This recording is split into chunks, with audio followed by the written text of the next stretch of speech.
What is going on, everybody, and welcome back once again. My name is Jordan, also known as JMonster. Thank you for joining me for another replay battle. Today I've got a 2v2v2v1 for you on the Mountain Pass map, which is unique as far as free-for-alls go. Normally there are team games that are played on the Mountain Pass map, so they tend to be a lot longer, and it's, you know, attackers attacking through the various spurs and avenues that are open to them and trying to overwhelm the defenders who are up on the heights. But this time it's going to be a little bit shorter, and I think that's because of the fluidity of the battle. There's going to be a bunch of different teams here vying for supremacy of the mountains, and yeah, it makes it just a little less static and a little bit more, in my opinion, interesting. But in any case, moving on to the army comps, then we can get into the replay itself. I hope you guys enjoy it. The first armor we're going to be looking at today is the forces of Nethan the Wronged. He is playing as Dolamroth, and he's brought 3 units of Tier There Marksmen, 3 units of the Elon Halberdiers. Very strong anti-armor potential with these guys, a lot of cavalry stopping power as well, if that cavalry can be brought into the front of a defensive, already formed up halberd line. He's also got 5 units of Dolamroth Men-at-Arms, 2 units of Talon Knights. These super heavies for Dolamroth, these guys are really, really tough. I would say they're comparable, perhaps not as strong, but definitely in the same kind of ballpark as the dismounted Dunedain Knights for Arnor. Also got 3 units of Tier There Knights, and I think that does it for his force. He's got a lot of chaff, which is why it's so large, despite the fact that he's not one of the players on their own, but he does have some really nicely armored troops there, and some strong elites to back them up. Moving on over here, we have the forces of the High Elves being commanded by Delramur. He's got a couple units of Elder Rinway Archers. I think he's got 2 or 3 units of the Elder Rinway Swordsmen, 1 unit of Noldor Elder Nobles. These guys are so strong, AP in every aspect of combat, both at range and in close quarters. These guys are really deadly. I like to think of them as a foil to any troll units that may be thrown your way. These guys shut down trolls like nobody's business. Delramur also bringing 1 unit of Catapult, 1 unit of Smiths of Eregion, which I believe is where his general is hanging out. He's back here, he's got a couple units of Hidden Sindar Blade Masters, 2 units of the Imladris Cap. These guys are not the 2 HP beasts that they used to be, so if you're just turning in after a significant period of time, these guys are now they're light harassment cavalry, but they can do reasonably well against infantry. Just don't get these guys stuck in with any cavalry, because I find that they tend to fall apart quite easily. Over here we got some Elder Rinway Nobles, who embody the same kind of spirit of war as the Imladris Cavalry, except that these guys are much heavier, and are capable of doing a lot more damage and withstanding a lot more damage as well, given that they have an extra hit point. Moving on now to the forces of Arnor, who I believe are allied with the High Elves. This force being commanded by Starling. He's got a couple units of Battle Ready Dunedain, 2 units of the dismounted Dunedain Knights, 1 unit of Trebuchet. This is just some of his forces that are stationed down here. The rest of them are not terribly far away, but they are separated by a large escarpment. He's got 1 unit of Dunedain Bodyguard, a couple units of the dismounted Dunedain, or Arthedain Knights, rather. 2 units of Troll Slayers. I don't know if we can see them, but they're kind of just bunched in there. A unit of Arnor Gate Guards, the strongest pike unit in the game. Absolutely, hands down, I think because of their high armor and their HP. It's got 1 unit of Arnor Pikemen, 1 unit of Arnor Men-at-Arms, and 1 unit of Arthedain Men-at-Arms, which you can see right there. Moving downwards towards the forces of Isengard, being commanded by Crimson Behlit, one of the one of the creators, not creators, how would you say that? Developers, yes, he's a developer for the 3rd Age Reforged team. He's got 3 units of Uruk-hai Infantry, 3 units of Uruk-hai Pikemen to back them up, 2 units, I believe, of the Half-Orc Bane Guard, who are I would say they're kind of like a lighter, medium-tier shock troop. They can do a decent amount of damage. I would definitely use them in a support role to back up your Uruk Pikes, for example. That's a pretty decent 1-2 combination. It's also got a couple units here of the Half-Orc Spear Guard, and 3 units of Uruk-hai Crossbows, a couple units of Warg Skirmishers, 1 unit of Nazgai Bodyguard, which is where his general is going to be hanging out, and a unit of Nazgai, who, despite the fact that you can see Saruman in there, he is not actually the general. I believe the general has the distinction of hanging out over here in the Nazgai Bodyguard. He's also got 1 unit of Uruk Reavers, and I think that does it for the Isengard forces. Moving on to their ally, the ally of Isengard, that is. He's got a couple units of Mountain Trolls. Orcs of Misty Mountain, by the way, played by Stewed Fungus. A couple units of Mountain Trolls, 1 unit of Snow Trolls, and there's a unit of Cave Trolls in there as well. So a lot of trolls, like a huge troll army here. Definitely a large money battle. Over here we can see 1 unit of the Mountain Uruk Blades, and I think 2 to 3 units of the Heavy Goblin Infantry. Also got a couple units of the Black Watch Legion, who, despite their stats, are extremely deadly. They have high mass and they can bowl over battle lines and trample your elite units underfoot. They've also got 2 HP and a ton of armor, making them very good meat shields. Finally here we got a couple units of heavy goblin halberds, and we can't see them, but there's also 2 units of snug archers and 2 units of heavy goblin crossbows. Moving on now. Oh, wait, I forgot to mention, they have an orc bodyguard, which for some reason got left over here. I don't know why. I think that's probably a bit of a mistake on their part. But moving on, we have the forces of the dwarves. This is the player that is on their own, so they have by far the largest, scariest army of any in the bunch. Being played by Mikkel 052110. He's got 1 unit of catapult, 2 units of Ironfoot pikes, 2 units of the Khazad sentries, 1 unit of Mithril guard, which is where his general is going to be. 1 unit of Dururegan Slayers of Arid Mithrin, 1 unit of Sons of the Fallen, 2 units of Sons of Durin. I never see 2 units of these guys. They're very expensive, so he's got a lot of money to play with. He's also got, I believe, 3 units of Ironfoot Guard, 2 units of Airborne Infantry. That is a massive front line. That is deadly, deadly. Up here on the heights, he's got 3 units of Ironfoot Crossbows, and I think that's basically... He's got a unit of the Ironfoot Pikes up here, but I think that's just his 2nd unit. So let's move on now to the final team. This one is the ally of Dol Amroth, which we saw a little bit earlier. This is... I hate saying this guy's name. It sounds hideous. So we're going to call them Gondor. And he's got 2 units of Veterans of Osgiliath, 3 units, I believe, of the Gondor Spearmen. You can see them here all very nicely lined up in this very thick spear wall. Extra thick. He's got also a couple units of Citadel Guard there on his left flank. 1 unit of a General's Bodyguard, which is where his general is going to be hanging out. 2 units of Pimthgillian Cavalry. 1 here, 1 up here supporting the catapults, of course, of which he has 1 unit. In the back, a couple units of Gondor Archers. And over here we have the AP portion of his force, the real killing power of this Gondor army. 2 units of Lasarnak Nobles, who are decent enough heavy shock troops. They do not have multiple HP, however, so they will fall apart to arrow fire very, very quickly. Although, being a Gondor unit, they are a little bit more heavily armored than I think a lot of other shock troops in the game. Also got a couple units here of the Pelargir Marines, who are going to be a nightmare for the dwarves. The dwarves are very slow-moving, don't have very long-ranged missiles, so those javelin men can be particularly effective against them, if only for that reason alone. And I think that does it for everyone's army. Let's just double-check here. Yeah, I think we got everybody. Got somebody hiding up here. Nope, that just about does it for the army comps, so let's go ahead and let's jump into the replay. I hope you guys enjoy it. Now, as the battle begins, I'm noticing that Dol Amroth has definitely drawn the short straw here. I've also got a catapult there. I don't know if we mentioned that earlier. And it is going to be well needed because of the way this map is laid out. They actually only have 1 small choke point with which they can traverse in order to rejoin the rest of the map. And guess who starts over here? Yes, it's the High Elves under Delramur. So he's going to be able to bottle up his foe and do a ton of damage to him as he tries to move through there, especially with his artillery, but also the AP archers here. These Elder Rinway are a terror to behold on the battlefield, especially against a faction that relies heavily on its armor, like Dol Amroth. And AP missiles means that their shield values are going to count for nothing. The biggest chance here I think that Dol Amroth has to push through without losing their entire army is their high mass over the elves. The elves tend to have a little bit of a lower mass and lower armor rating, so if they can break up the formation, shove their way through, maybe they'll be able to push through this very sparse line of high elves. You can see they don't have a ton of heavy infantry. They've got, a few swordsmen.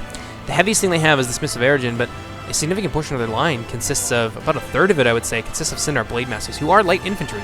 And these guys do not have a lot of armor, and they're very, very vulnerable to missiles, so those tier 3 marksmen are going to be able to do a lot of work against them.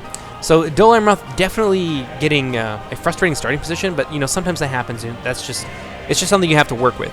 So they, in my opinion, they have the tools. It's just going to take a little bit of luck, I think, in order to get through there and destroy the High Elves.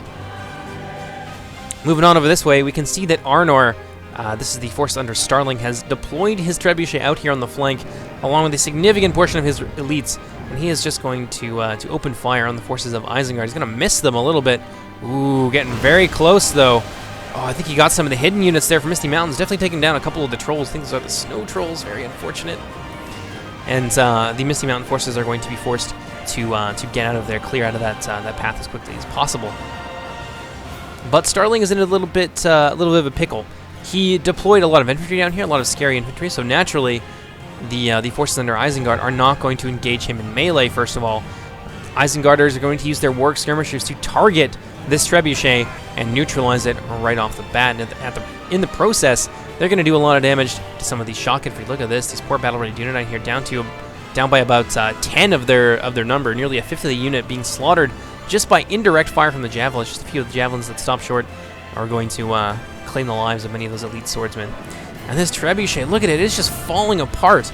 They have no answer to those Warg Skirmishers. They are not fast enough, not with the battle-ready Dunedain, certainly not with the dismounted Dunedain Knights. So not having any skirmishers down here is going to prove to be a big problem for Starling. I mean, the best thing that he could do is maybe try and turn around and target them with his Trebuchet. That's the only thing he can do, really. But it's going to take some time for that to happen. Although he just had the bonus if he had his Trebuchet facing them instead of just letting them get shot from the rear like this, and that he'd be able to use the Trebuchets to block a little bit of that incoming missile fire. Now this is a beautiful sight to see. Now that that Trebuchet has been weakened, the Misty Mountains are going to go forward with just about everything they've got. You can see all the trolls here, just this parade of trolls hurtling down towards the Arnorian lines. Over here you can see the heavy goblin infantry going to be there to back them up, which is what you want to do with your trolls. You don't want to just send them in all by themselves. You want to throw some infantry in there as well. See, the Warg Skirmishers are charged into those battle-ready Dunedain, and the Warg Skirmishers, despite being skirmishers, they're still Wargs. They're still AP in melee. They can do a lot of work. So against these shock troops like this, who are in loose formation and not really able to stand up to that charge as well as, say, the Dunedain Knights, for example, they're going to get just bowled over. They're starting to pull back a little bit, though. These guys need to be cycle charged. Like I said, they are not shock cavalry, even if they are wargs. Over here you can see those trolls charging into combat against the dismounted Dunedain Knights. That is an ugly, ugly fight. That's a lot of trolls that they are kind of getting bottlenecked a little bit by the Trebuchet. Very wisely, Starling's going to use this Trebuchet as cover for his infantry. It does kind of secure his flanks a little bit, and it does funnel the trolls directly in there. You can already see some of those trolls beginning to drop. Well, let's take a quick jaunt over onto this end. You can see that the dwarves, oh, they're getting themselves stuck in with Gondor. Oh, those javelins claiming a bloody, bloody harvest among the ranks of these airborne infantry. See, a lot of them have already fallen. I bet you more of them have taken HP damage. Ooh, some friendly fire here from the dwarves, I think. Oh, maybe it was from the catapult right there into the airborne infantry. But, oh, man, look at this. Look at the damage that he caused to his own lines right there with a lot of friendly fire. Those poor Gondor spearmen just getting massacred. And over here, his front line, it will be able to stand up for a while to these dwarves. I mean, especially the Citadel Guard, they've got multiple HP. Actually, they're starting to drop already. Oh, those Sons of Durin backed up by, I think, some of the Ironfoot Guard. That's going to be a problem for them, but it will stand for a while. But he really needs to get some of his Losornak nobles and stuff in there, for example. Oh, I thought there was some friendly fire. An okay catapult shot there, but I think the Gondorian crews can do much better. Yeah, now might not be a bad time to engage some of those Losornak nobles while he still has a front line for them to support. See, the rest of the dwarves have actually taken the long way around here, moving around this mountain pass. A lot of dead crossbows here. The Gondorian archers have claimed a bloody, bloody toll on the dwarven units. Also, they have some Black Luck engineers here. Sorry, I forgot to mention that in the army comp portion. But the Ironfoot Pikes and those Black Locks and the crossbows are getting peppered down by the superior range of those Gondor archers. But once these crossbows get into range, they are going to be a big problem. Mikkel now moving in with some of his Sons of the Fallen and his Dragonslayers of Arid Mithrin. He is well positioned to break the Gondorian right flank. Not enough spearmen here really to hold those guys back for a significant period of time. You can see the spearmen dropping actually quite quickly in the face of those elite infantry. Balanced forces apparently evenly matched here with all this airborne infantry, but don't you believe it? Those airborne infantry are going to cut through these guys. They excel at taking down heavily armored opponents. Over here you can see that the catapult, oh man, that is some tough luck for the dwarves, and it's going to have some serious implications on what they're able to do to this dwarven line. They need this catapult online if they are going to beat the dwarven infantry. That is exactly why it's up here. This is a big part of their strategy. They don't have the infantry to beat the dwarves in a straight fight. In fact, really nobody does, except maybe Gundabad.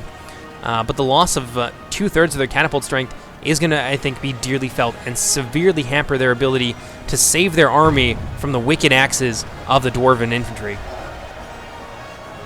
Oh, another big catapult shot coming in here. I wonder what that's going to get. Oh, it's going to hit those.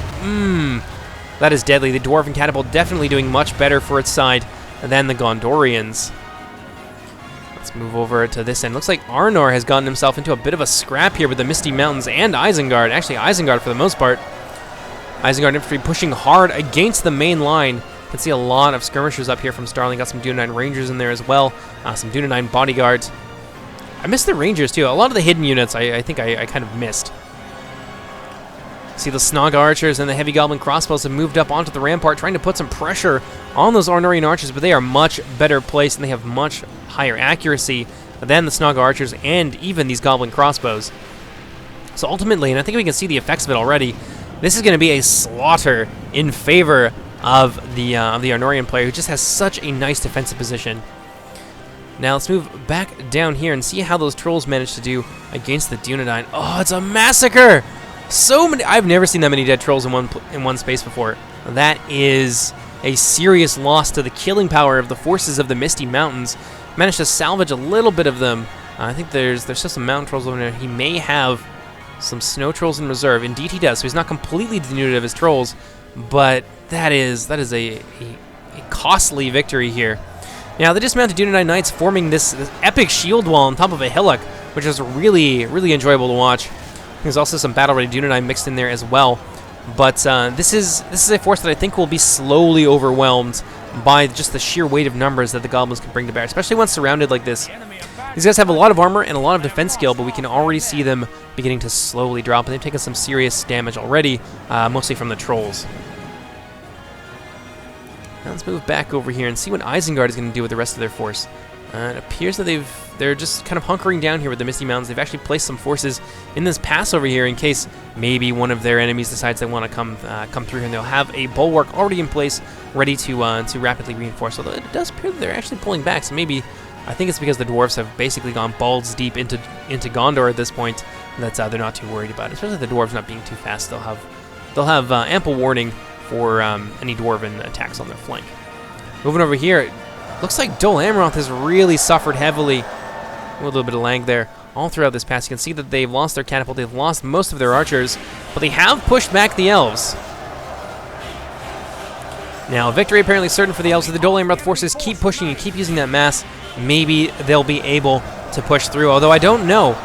There are some Smiths of Eredin there. You can see them on the front lines, anchoring the Elvish center with their higher mass and just the sheer killing power and the AP that they can bring to bear against the Dol Amroth forces, who rely, as I mentioned earlier, very heavily upon their armor values to survive close combat.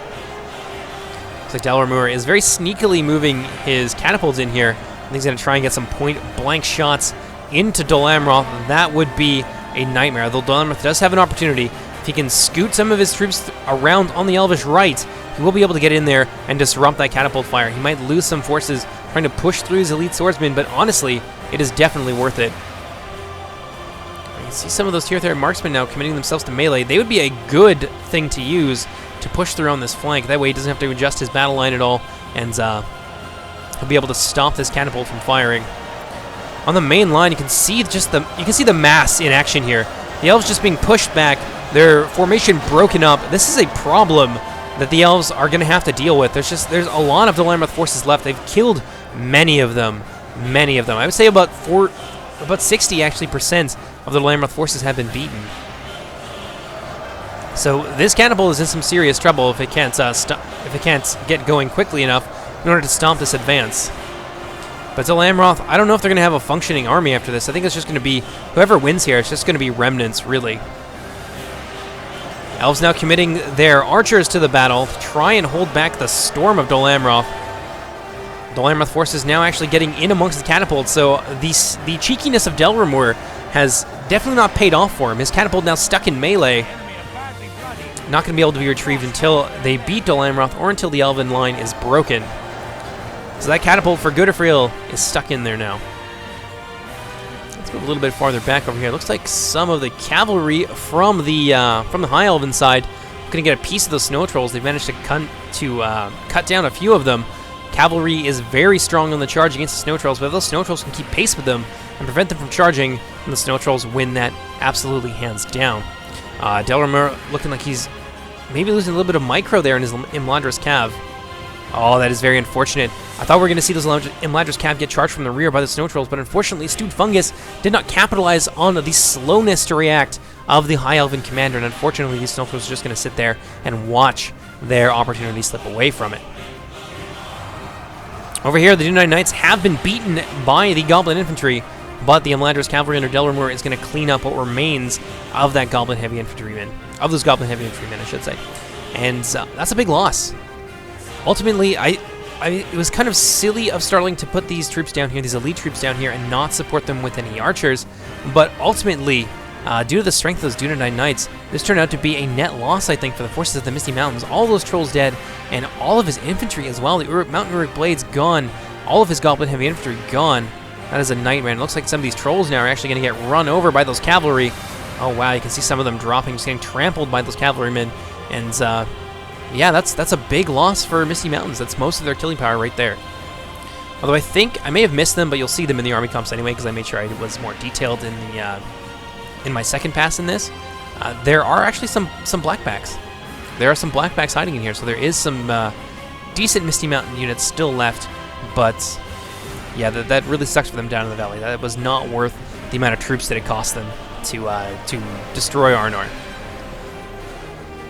Over here we can see the skirmish fight continuing between Arnor and the Misty Mountains, doing their best. Lots of Snogga archers left, managed to soak up a lot of that ammunition. Uruk-hai crossbows have now moved in. Oh damn, you can see those crossbows opening fire on the Dunai Rangers. That is an ugly fight for them. Some of the half-orc Baneguard going to get stuck in with the Dunai Rangers. These guys, they do not have what it takes to stand up to the high attack values of the Baneguard. Baneguard also AP, so whatever little armor the Dunai Rangers have is going to be nullified by that high attack value and that armor-piercing bonus. Over here we can see the Blackwatch Legion being surrounded. A lot of dead Isengarders here. Arnor has stood their ground remarkably well, and I think a lot of that is due to the hill advantage that they are given starting up here on the top of this cliff.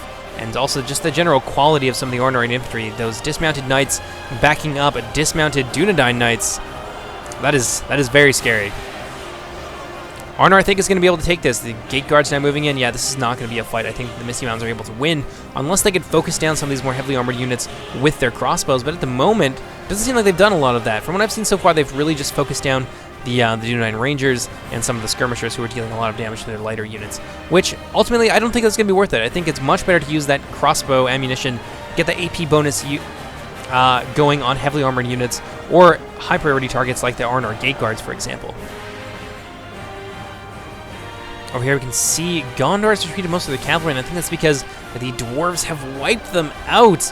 Look at this, the last remnants of Gondor's army have gotten cut down here. All those Gondor spearmen just dead. Let's take a look at what happened. It looks like some of those dwarven crossbows just cut through the Sarnak nobles, losing an important unit like that when fighting against the dwarves. I think that was probably the worst thing that could have happened to them and may have contributed in significant part to their loss here on this rampart. Still a few Gondorians fighting the good fight. The veterans of Osgiliath are decent enough medium infantry, but not good enough to beat the dwarves in close combat. At the moment, it's just a massacre. The dwarven forces just kind of giving the kiss of death to all of these Gondorian units, wiping out all that remains of them. See a lot of dead javelins as well. I think most of that was caused by the crossbows. The crossbows, however, have suffered very heavily, and their infantry has taken a lot of damage. I would say there's a lot of HP missing from these units here, so they will not be as effective as they would otherwise be, and they're, of course, exhausted or nearly winded. But the dwarves, they still have reserves. That's the Khazad sentries here, although a very heavily reduced unit here. I think that has to do largely with the catapult from Gondor, more Ironfoot pikes, and of course the Mithril Guard still in tip-top fighting shape. What do we have here? The catapult probably out of ammunition. I think they're just kind of stuck along with some of the Ironfoot pikes on the piece of siege equipment that they have there. Hopefully the Dwarven player notices that and gets all of his ducks in a row. Looks like that's going to be the end for Dol Amroth. Let's take a look and see what the ultimate aftermath was here. Some Talon Knights in there fighting amidst the bodies of their brothers. Just a mountain of fallen Dol Amroth Knights and warriors. Very unfortunate for Dol Amroth. They kind of got, like I said earlier, a raw deal deploying in the area that they did, but I think that they've done a fair amount of damage to the High Elves here. I mean, look at this. What do the High Elves have left, really? Some cavalry. Definitely. They've got their Eldoroni nobles very much intact, and I think the rest of their cav is around here as well. They got the Elder nobles, who I don't think have really been used all that much, but most of their infantry is gone. They've got some Centaur Blade Masters in fairly decent order, but their Elder Enemy Archers have been committed to melee, which means that they're out of ammunition. They've taken some serious casualties as well. I don't see very many Elder Swordsmen left either. So the High Elves' forces, they have, despite Dol-Amros's disadvantage, pushing forward and using his mass, inflicted a lot of casualties that may not have otherwise been inflicted on the High Elves. So the High Elves, I think, are going to be fairly limited in their ability to support their allies. Which, I forget who their ally is at this point. I think it's the High Elves in Arnor. I'm pretty sure it's Arnor. So the High Elves in Arnor have really been heavily reduced. Arnor has done a lot of damage to Isengard and the Misty Mountains, but to my eye, it looks like they are on the verge of being overwhelmed, especially with the addition of some more reinforcements there. We can see some Nazgai mixed in with some Uruk Pikes. That's going to be enough, especially against these Dunedain Troll Slayers. Pikes are a wonderful counter to those Troll Slayer units. The Troll Slayers are very lightly armored and rely mostly on their melee defense. And if they can't get close to the Pikes, which indeed they cannot when in defensive formation, those Pikes will just poke them to death. Despite the high melee value, those Pikes will eventually get the hits in and wear these guys down over time. Okay, crossbows here from Crimson Behlead moving in on the flank to get some nice hits against these Dunedain Troll Slayers. If these guys get attacked from behind or from the flank, they actually lose their defense bonus. So that is a very effective means of dealing with these Troll Slayers. And I think that Arnor, despite their valiant stand-up here, I think that they are ultimately going to lose this fight. And their allies, the High Elves, as we have seen, have been, I wouldn't say crippled. They still have forces left. You can see a reasonable amount of elves here, but there's not a ton of quality, there's not a ton of killing power left in this Elven army. The Centaur Blade Masters are not bad, but there's no AP arrows left, and I don't think they've even got their... Oh, they do have a catapult, so that's nice for them. But their Smiths of Eredin, heavily reduced. Look at this, you can see a handful of them over here. Their Elder Enemy Swordsmen almost completely destroyed. 15 in that unit, or 13 in that unit, and 13 in both of those units. That's funny. Both those units down to 13. And yeah, almost completely out of skirmishing power. Let's move back over here. Let's move into the canyon itself and see what the dwarves are up to. Yeah, they've cleaned up what remains of Gondor, and they're very cautiously moving up this mountain pass, but they have actually left a gap in their defenses here. And I think, if I saw correctly, Gondor still has some cavalry left over. Indeed, they do. So Gondor probably not going to win this, but I know that they're going to be looking to inflict some serious damage on one of the strongest armies left on the field, and also the army that so thoroughly thrashed them down there in the valley. So if Gondor wants to use that cavalry, they're going to have to, I think, consider doing that pretty quickly. See, most of the slow-moving pikes here concentrated on the dwarven left, so if Gondor moves quickly, they may be able to get in here and cut through some of the less defended dwarven units, like the Ironfoot crossbows, for example, or even better, the Blacklock Engineers. Let's see what Gondor is up to. So far, nothing. They're just going to sit there for the time being. Let's move back down here. We see the High Elven Cavalry looking like maybe they want to pick a fight with the back lines here of the Misty Mountains and Isengard. I would not recommend it. Charging uphill into halberds, that would be an ugly, ugly affair. So the elves definitely have one thing going for them.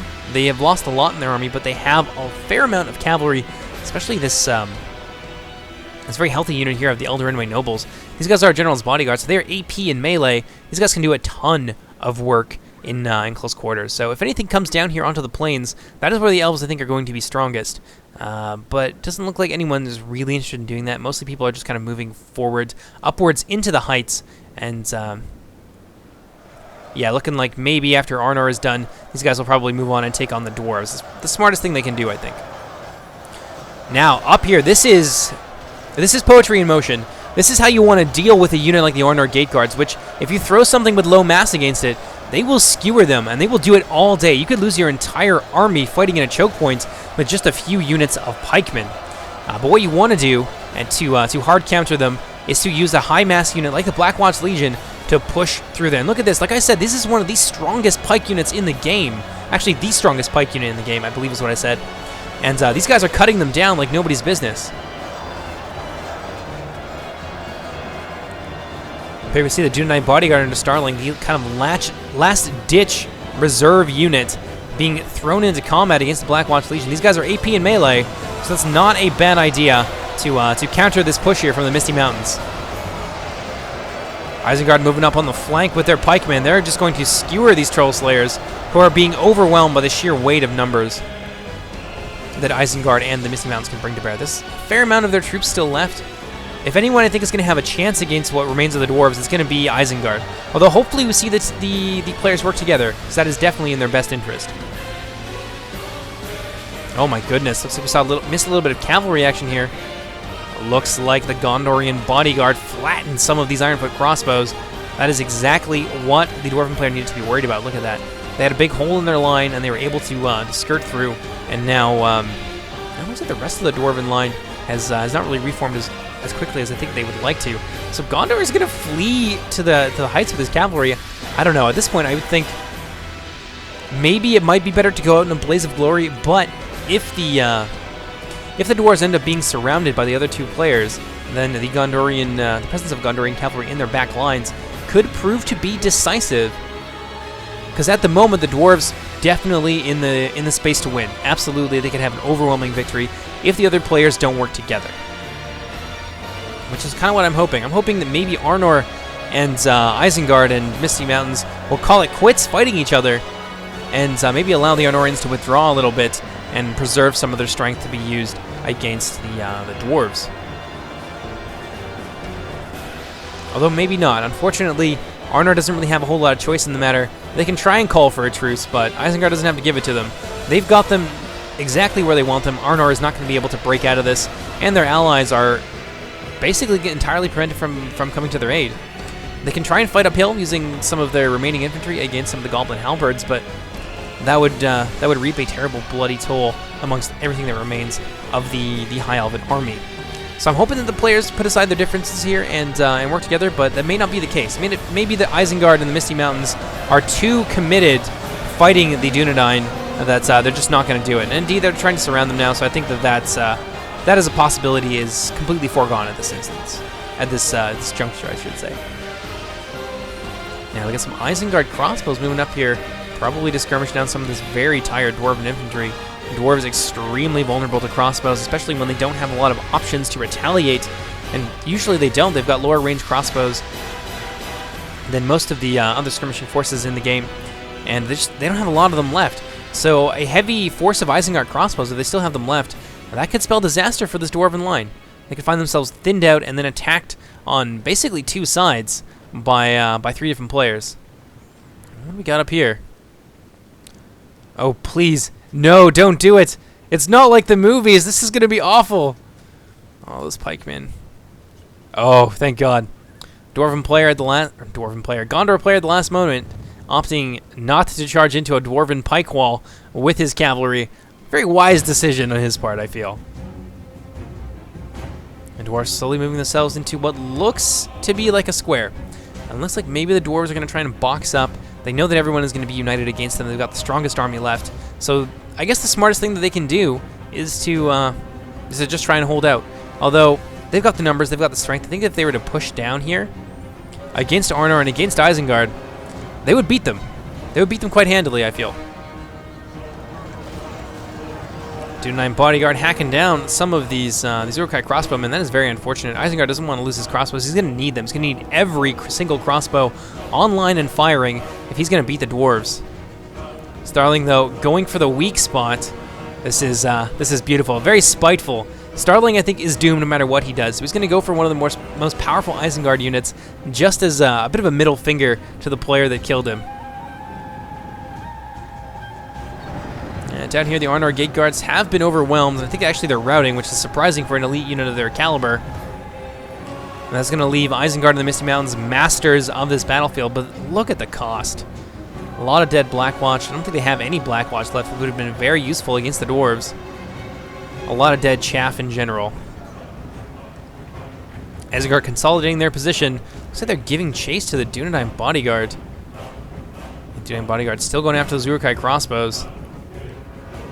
This is not what they want to have happen. Got some heavy goblin crossbows here. I wonder what they're up to. Oh, they're firing at the dwarves.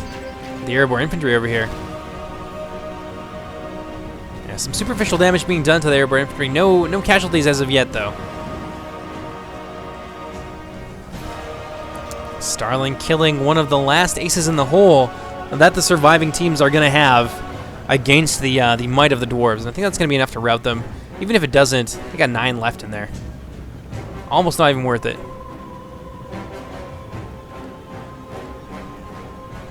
What Bechley is doing? Maybe they're trying to kind of sort out their differences here. I don't know why he's getting so close. If he wants to kill those guys... Oh, I see. He was in range of the Dwarven crossbow, so he's trying to get out of it. What are these guys going to do?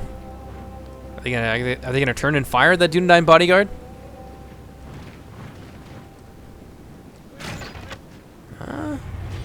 Like maybe not. Maybe these guys have reached some sort of alliance. Yeah, because Starling has an opportunity here. If he wanted to kill those crossbows, he could very well do it with that unit of Dunedain bodyguard, but it seems that he's holding back. Rest of the Isengarders and Misty Mountain forces pouring in to consolidate this position. Fair amount of troops still left over, and it looks like the elves coming up behind them, so I think it's safe to say at this point that an alliance has been reached between these two surviving teams. Gondor and Dol Amroth pretty well completely destroyed at this point. Those two teams being the only ones left that can prevent an overwhelming Dwarven victory. Well, no, Gondor's still there. I forgot about their cavalry up there in the mountains. It's very interesting. But they're going to be able, like, the dwarves are going to be able to just lock them down with a single unit of pikes. I mean, maybe they'll have to pull these guys off if the other two, or other four, I should say, allied armies are able to put enough pressure on the dwarven front line, and maybe they will. The only thing that's really in fighting shape here is the reserves the dwarves kept back. Everything else is very tired. Or exhausted, even better. So this will be interesting. A lot of the elites already tired, which means their combat effectiveness is not what it used to be. Let's go ahead and let's fast forward through this part.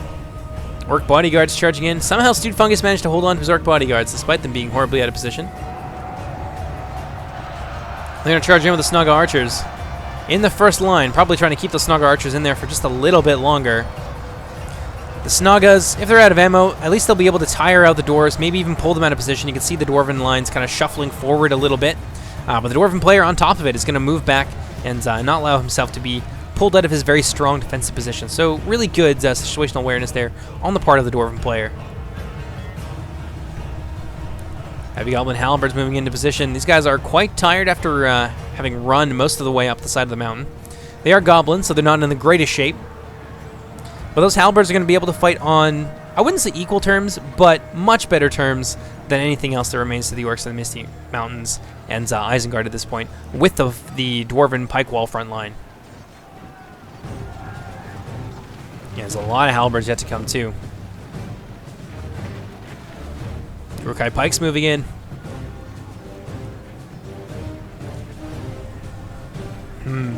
I think they're best. I don't know. I'm not even sure what I would do in this kind of situation. Their best bet would be to sucker the dwarven player out of position, try and create gaps in his line, and then flooding your troops into it. But the dwarven player has already shown himself to be on top of that and not willing to allow himself to be suckered out of position and caught it unawares. So if the dwarves hold their line, Isengard and the Misty Mountains are going to have a tough time. Still got some reserves back here, though. A lot of crossbows. Very useful against a dwarven line like this. Could be instrumental in taking down units like the Sons of Durin, or some of these other dwarven elites in the back here. I would definitely target the Mithril Guard, and the Dragon Slayers of Eredmithyn. They're very strong, even when exhausted. Blacklock Engineers mercifully out of ammunition. Otherwise, this would be an ugly affair for the evil factions. I'm curious. I want to see what Gondor is up to. And they're just biding their time. It's all that they can really do, I suppose. Alright, well, let's fast forward through a little bit of this. See a few Black Watch Legion in there. Going to be able to push into those pikes. But they are getting hung up a little bit on the Snugga archers. Orc bodyguards, Uruk-hai pikemen, everything now moving into position. Looks like the Isengard and Misty Mountain forces are going to commit heavily on this end. Now, they seem to be doing well enough here, especially on this end. They are pushing through the Ironfoot Pikes with the aid of those Black Watch Legion, who are not going to be able to stand up for too long, but they did their job and helped create a gap in there that the Misty Mountains can flood into. But over on the Dwarven left, oh man, those Uruk-hai Pikes are just being cut down. There goes the Misty Mountains General, cut down alongside his bodyguard. And the dwarves are holding very well. Looks like some mass breaking on the part of the Misty Mountains forces. That is so unfortunate. That's going to allow Isengard to be completely overwhelmed. The dwarves are just flooding through that gap and just massacring everything. Now, this does leave the elves basically on their own, with the exception of Rules' bodyguard, which you can see over in the back here. I think it's over here. Yes, indeed. Got some Dunine bodyguard over there. But that leaves the elves basically solo to take down this dwarven line. I don't see that happening. Rank betrayal there. The elves help cut down the Isengard general, which I think is going to send the rest of the Isengard forces into a panic. Their team, I think, has been officially eliminated at this point. Now, the dwarven lines are in disarray. If they were to attack suddenly, maybe they'd be able to catch them out of position, but I don't really know what that would amount to. There's so many dwarves left, and they would very easily be able to reinforce and outflank any surrounding movement that the elves are able to affect here.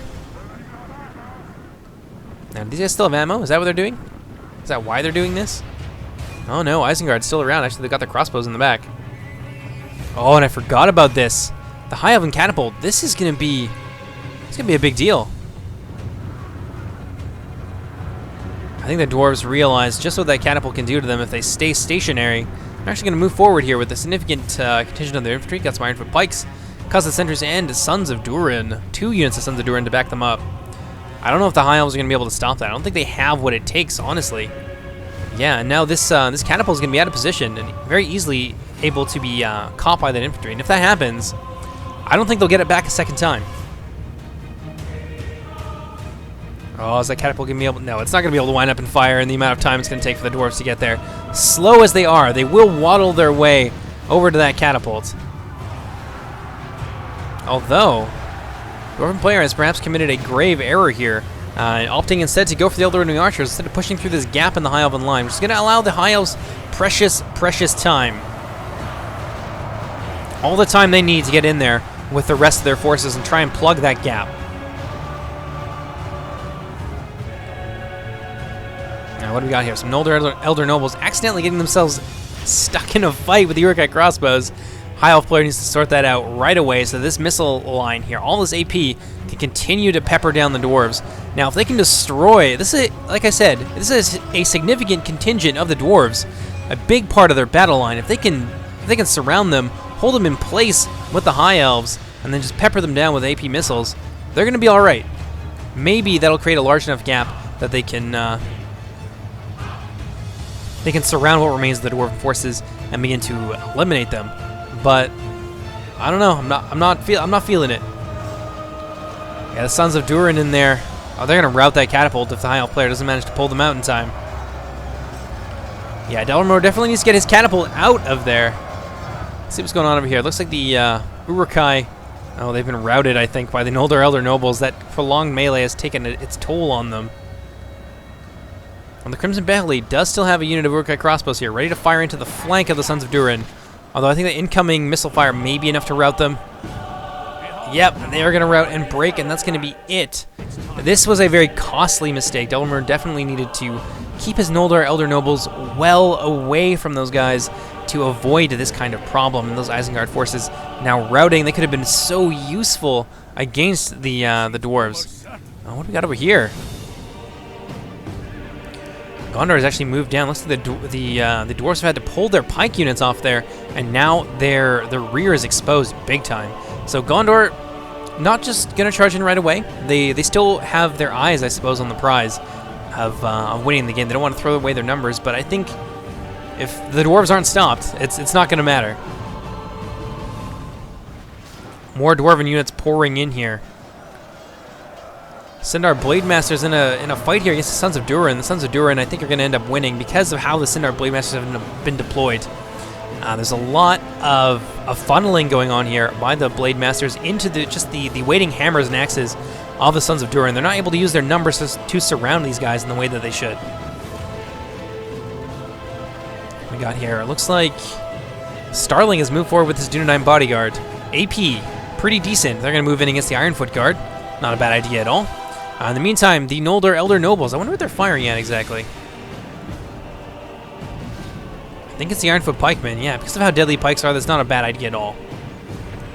Those Ironfoot pikes taking a fair amount of damage, but the Ironfoot crossbows somehow still having ammo at this late point in the game. Opening fire on the Noldor Elder Nobles. They've actually started to lose some of the models in there. That's a big loss. These guys are very strong. I don't think I would have... I might not have even used them until the crossbows were... I knew the crossbows were completely out of ammo, but I suppose the time is of the essence here, and the High Elves may not have time to... or the resources to throw in front of those crossbows to make them use all that ammo. Let's see what we're doing over here. Dunedain Bodyguard doing work against the Ironfoot Guard. It says victory on both sides. I don't know who to believe. I suppose everybody believes that they're going to win. Dunedain Bodyguard just hacking down these Ironfoot Guardsmen. Although this flanking movement from the Khazad sentries perhaps could prove to be the decisive moment in this little skirmish. It might not be a bad moment to move in with the Elder Rinway Nobles. Could get a nice rear charge here against the Ironfoot Guard and the Khazad sentries. Although there is a unit of Ironfoot pikemen there, which may be able to reinforce quickly enough. There goes Honor's bodyguard, and it looks like the High Elves deciding that that's not a bad idea at all. So they're going to charge into those Khazad sentries from behind. And that's going to be ugly. And of course, like clockwork, the Ironfoot pikes can move over, try and attack these guys in the flank. But those Elves are going to be able to deftly move away very quickly. Although it looks to me, maybe a couple of those horsemen were lost on the approach. No, I don't see any dead bodies. They definitely have lost 2 of them, though. Noldor Elder Nobles just being massacred by those Ironfoot crossbows. I don't know how they still have ammo. Dwarven players very wisely could serve these guys to this late point in the game. Gondor still being bottled up. That's a lot of Dwarven elites over here that are not being used to overwhelm the High Elves. Still a very desperate fight against the dwarves. Everyone just kind of working together for the greater good. This bodyguard are hacking apart those Ironfoot Guard. And I think if they get in behind those pikemen, they're going to do the same to them. The Sons of Durin being beaten back, although the Sindar Blade Masters, again, not deployed very well. Really funneling in between these catapults, not able to use... They had some fairly decent numbers as well, not able to use their numbers to form a coherent battle line. And the fact that they're kind of blombed up like this is going to allow them to be surrounded by Erebor infantry, and that is ugly. What we got here? More Ironfoot pikes moving forward, looking like they want to threaten those Noldor Elder Nobles, possibly disrupt what remains of the High Elven skirmish line. I think that if you were to push in there with those spearmen, there's not really a whole lot for the High Elves to do. There's not a lot of room for them to do a lot of fancy maneuvering. The pikes would corner them eventually, and at least they would stop the Noldor Elder Nobles from firing. Let's move on down here. How are the bodyguards doing? Oh man, they're hacking apart these guys. High Elven cavalry coming out of nowhere. I didn't even realize he still had Imlandra's cav left. Charging into the rear of those Ironfoot Guard. Those light cav going to move in against the crossbows, cut them down. Oh wow, look at this. Gondor cav looking like they want to take advantage of the confusion of the Dwarven player. Definitely on top of it. Some Sons of the Fallen and some Dragon Slayers over there. Oh, a little bit of a micro mistake here going to cost the lives of one of the Imlandra's cavalrymen. Black Block Engineers getting a decent enough charge. They're so slow though. Look at them. Even when charging, they're slow. Even when charging and only warmed up, they're slow. Yeah, there are definitely better things for these cavalry to be doing right now, and I think attacking the rear of these Ironfoot Guard is not a bad idea. Attacking the rear of these Dwarven forces over here, also not a bad idea at all. Noldor Elder Nobles have been brought in to stabilize the flank alongside the Sindar Blade Masters. Maybe they'll be able to beat back these pikes, especially if some of that cavalry comes in support. Well, some cycle charges against the Dragon Slayers of Arid Mithrin up here by the Gondorians. I don't think that paid off the way they wanted it to. I would definitely only use one of those units at a time, probably starting with the Pinnith Galen Cavalry. instead of throwing them all in at once, because that kind of resulted in them getting blobbed up a little bit and massacred when they got tangled with the Dragon Slayer lines. Let's see what we got here. Imladra's Cav, circling around like a shark, looking for any opportunity they can find to deal damage to the dwarves. D9 Bodyguard has massacred the Ironfoot Guard. You can really see the power of that Elite Generals unit. But I think they're going to be needed over here to maybe reverse this. But with those Mithril Guard, those fresh Mithril Guard moving in, they're not going to have the opportunity. Over here we can see the Imladra's Cav cutting down all the remains of the Dwarven crossbows. I don't know. This is looking close, looking very close. I think now would be a good time to take that Eldarin Noble Bodyguard and to get them into the fight as well. It'd be very easy for them to scoot through this line. The dwarves have made a nice, convenient opening for them. I think that the High Elf player should definitely take advantage of that. I don't know how that General's Bodyguard managed to scoot through. Looks like they suckered the Dragon Slayers out of position and then ran past Sons of the Fallen. Looks like they were going to charge right into the backs of those pikes, but the pikes are actually going to turn around.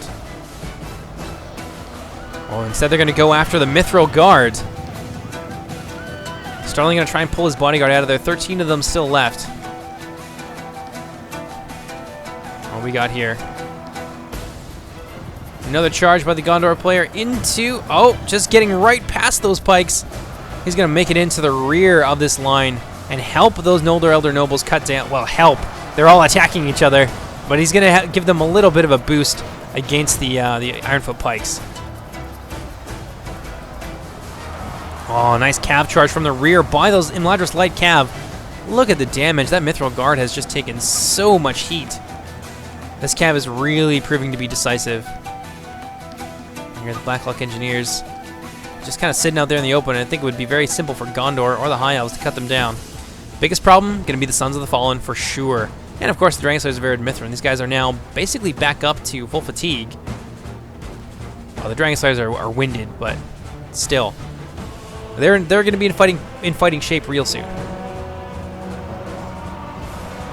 The rest of the Dwarven infantry being wiped out, surprisingly. This is quite the turnaround. With the help of those Noldor Elder Nobles and the cavalry, and indeed that AP bodyguard up here, I don't know. I don't know who's going to come out on top anymore, honestly. It's exciting. It's exciting when games turn around like this, because before, the Dwarves had an overwhelming advantage in numbers and power, but now it's turned around thanks to some good old-fashioned teamwork. More cycle charging coming in from the Penith Galen cavalry.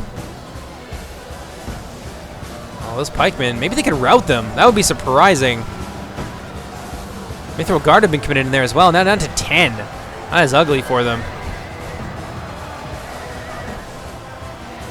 Maybe we'll see some routing. That would be surprising. D9 Bodyguard cleaning up on the flank. The Ironfoot pikemen definitely overmatched. Still some Noldor Elder Nobles. That's a fair amount of fairly elite infantry left, but I don't know, against those Dragon Slayers, it may not avail them anything.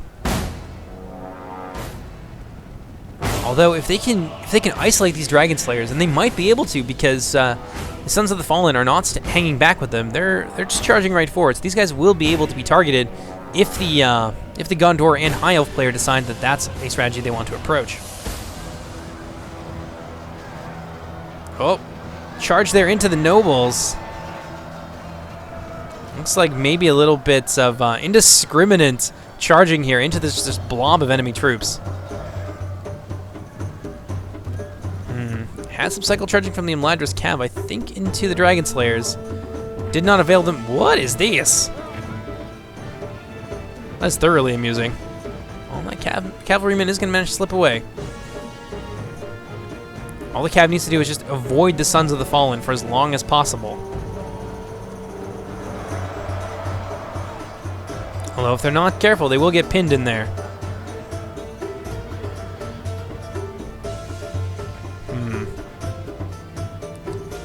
What we got up here? Imladra's Cav. A fair amount of Imladra's Cav. About 7 or so horsemen still left at this point. And there goes the Dwarven General. That's a big loss for the Dwarves. Gondor's General Bodyguard and the Penith Galen Cavalry still very healthy. And of course, there's still the Eldarin Nobles, who looks like they've taken a little bit more damage. Lost another one of their men. I'm not sure from what, though. Oh, the Sons of the Fallen going to take a hit from behind if they're not careful. Oh, that catapult is still online too. The High Elves now have access to their catapult.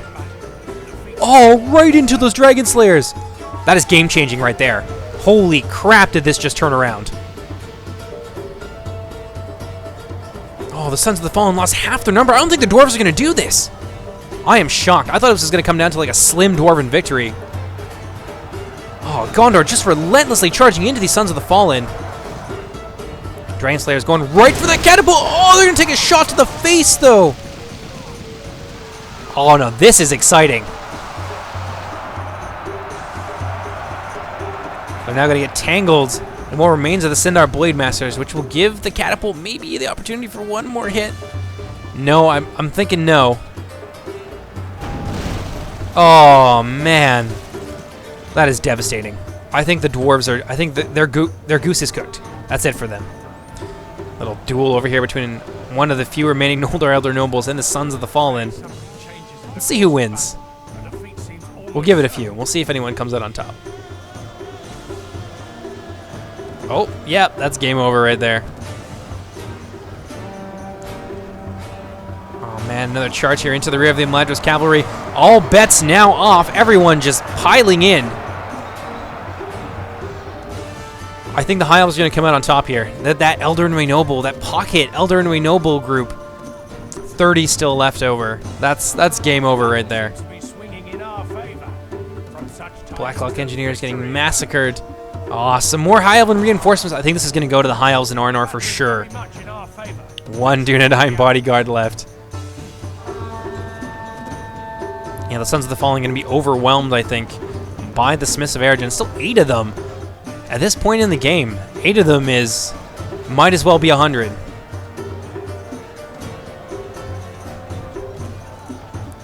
Alright, let's fast forward just a little bit more. Continue. I'm waiting with bated breath to see who comes out on top here, but I think it's going to be the High Elves. Where are the Gondorians at this point? General's bodyguard from Gondor. What are they doing? Maybe they'll go for the catapult? They're going to go for the catapult, absolutely. Boom, baby. That's going to be the end of the High Elven catapult. Smart idea. Definitely the move that needs to be made here, in my opinion. That catapult, if it gets any shots off, it will kill everything. Are any dwarves left? I think they're all gone.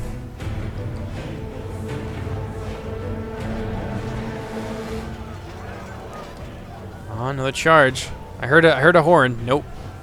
I'm bodyguard. I think that's all that's left of Gondor. There's nothing left that can answer the Eldarin Nobles, though. So one glorious charge here from the Gondorians into the Eldarin Nobles. Accepting their fate, the Gondorians are going to go out in a blaze of glory. One of the things to note about the Gondor bodyguard is that it does have a hidden malice against cavalry. So they may not even kill any of the Eldarin Nobles, I think. They are AP at the very least, though. Nope, they lost now half their number. Eldarin have not taken a single casualty. The battle is very much in our favor. Victory will be ours. All right, let's fast forward that a little bit faster.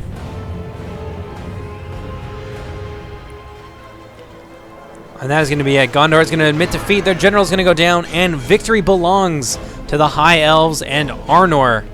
That was intense. I expected the dwarves were going to be able to take that, but no indeed.